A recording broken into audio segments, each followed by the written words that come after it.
It's so simple, it can be taken apart and reassembled in 20 seconds, flat, blindfolded.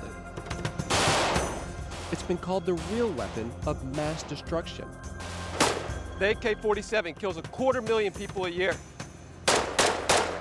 It's the gun of choice for generations of revolutionary icons: Fidel Castro, Osama bin Laden, Hugo Chavez, and dictators like Saddam Hussein. It's the symbol of resistance the world over. Larry Kahaner has written a new book on the AK-47. All guerrilla fighters carry the AK. It's on the flag of Hezbollah, is on the flag, and also on the coins of Mozambique. So it's a branding of sorts, huh? It is absolute branding. It's made child soldiers possible. I was 13 when I became a child soldier. The first rifle that I had was an AK-47.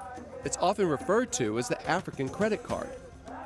Because you don't leave home without it. And this year, it turned 60. This is the original AK-47, 60 years later, and it still works. Because it's designed that way. At the primary factory in Izhevsk, Russia, deep in the Ural Mountains, it's tested under the harshest conditions. Blasted with sand, it fires. Submerged in cold water, it fires. Frozen in tundra-like conditions, it fires. That's a big reason for its popularity.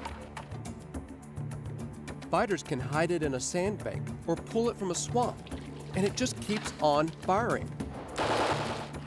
Because it's so indestructible, no one really knows how many AKs exist in the world today. Estimates range from 75 to 100 million. Many are just stashed away. And it's actually a very good personal investment. You can bury your AK when things get a little peaceful, and then several years later, literally, you can dig that rifle up and it'll fire. Some experts say it can be used as a predictor of coming instability. In countries where people feel unsettled, where trouble is brewing, the price of an AK will skyrocket. The price of the AK on the open market ends up being a barometer for danger and civil strife in a country. Absolutely. Sometimes it's ridiculously cheap. Some sub-Saharan countries, you can buy an AK for $10 or $15. An AK could be traded for a bag of corn. In South America, it's traded for drugs. If the Kalashnikov automatic rifle deserves its reputation as indestructible, it's matched by its inventor, who seems equally tough. We come to Russia to talk to the man himself, Mikhail Kalashnikov. He's a revered national hero here. These days, it seems that everywhere the 87-year-old goes, he's accompanied by a brass band. This year, the AK's birthday celebrations are extensive and effusive. Kalashnikov was still a very young man, a tank gunner wounded and sidelined from action in World War II, when he set out to invent a weapon that would help defeat the Germans. I designed the assault rifle for defending the motherland. That didn't work out. By 1947, the war was over. But Kalashnikov's automatic rifle has defended or overthrown lots of other motherlands since then. How has the AK-47 changed warfare? If it gave an opportunity to some countries to gain freedom, it is a useful thing. Kalashnikov insists he sees his invention as a peacemaker. This is why my book is called Kalashnikov is Peace. That's the title in Russian. When his book was published in English last fall, the title was changed to reflect another view. I've been reading your book, The Gun That Changed the World. The perspective, I guess, depends on whether you won or lost. Biltim Chingono, the military attaché from Zimbabwe, was among many African representatives attending a recent conference honoring the gun. He was on the winning side. Nothing brought independence, nothing brought democracy, nothing brought peace. And we went on to take the armed struggle, to embark on the armed struggle using the AK, and eventually, because of that, peace was brought to Zimbabwe. Kalashnikov says the way his weapon is used and the causes it's used for are a matter of politics. He isn't personally responsible for the 250,000 killed with it every year, but he is very proud of the fact that fighters everywhere find it superior to the American-designed M16, and he's eager to tell me exactly why. The M16 rifle is reasonably good. It looks beautiful, but there are times when it malfunctions. Every military wants a reliable weapon in its hands. This is why my rifle has become so widespread. The discrepancy between the two weapons first became widely known during the Vietnam War.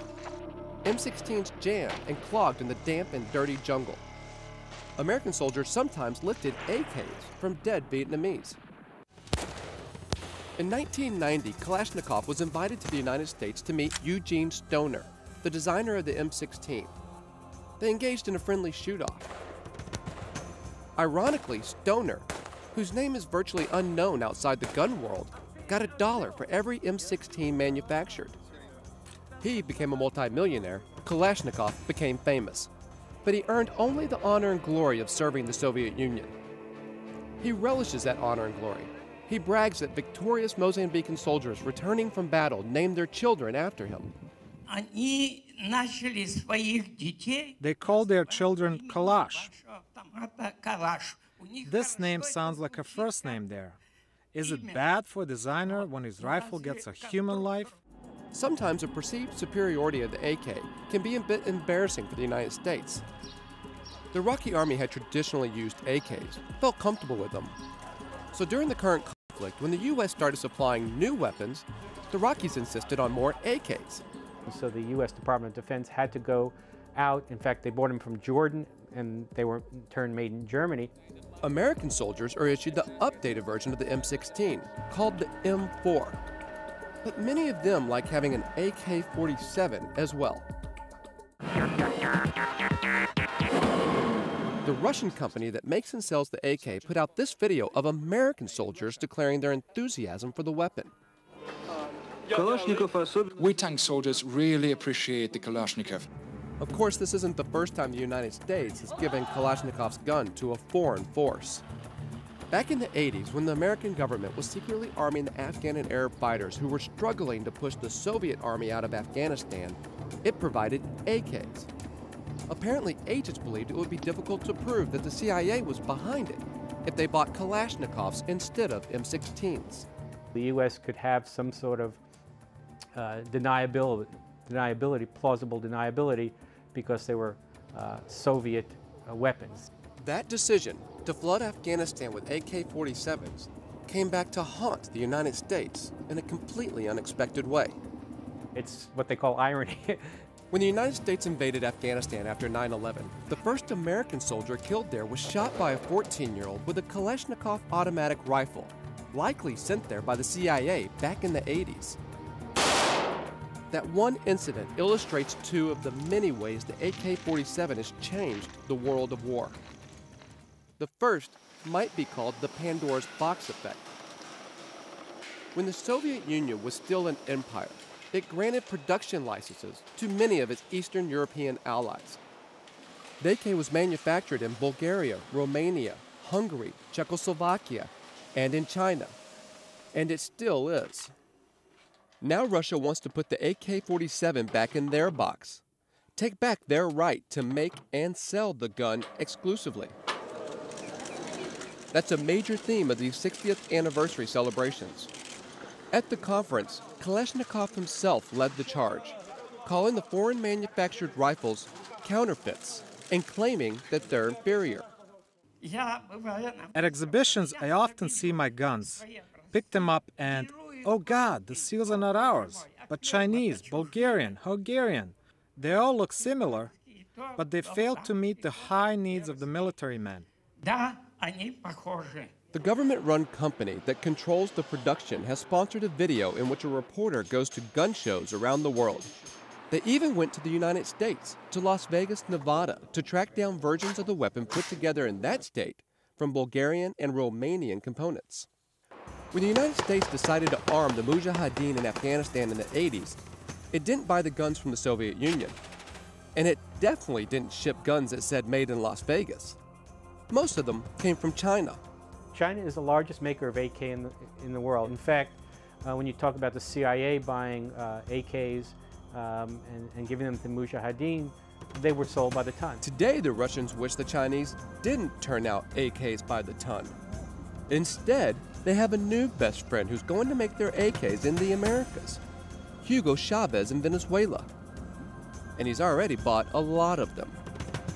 When Hugo Chavez announced in 2006 he was going to buy about 100,000 AKs from Soviet stockpiles, at first the State Department didn't really have a reaction because they didn't quite get it. There are not 100,000 people in the Venezuelan army. Now, some experts worry that he might spread them around South America, fomenting unrest, selling them to rebel groups like the FARC in Colombia, adding to their stockpile. So how did millions of AK-47s get into the hands of fighters all over the world? We asked a man here in Moscow that the U.S. government says knows a lot about that. His name is Richard Shelshockly. You're alleged to be associated with Victor Bout, who's the most notorious gun runner in the world. Victor Bout, a Russian citizen, has worked the arms market from all sides, from the Cold War through the Iraq War. Victor Bout, the way I know him, is a businessman. He was a very shrewd businessman. He knew aviation. He knew how to use assets. When we come back, we'll hear more from Richard Shelshockly, an international man of mystery, an accountant and commercial manager who worked with Victor Bout in the Middle East and in Texas.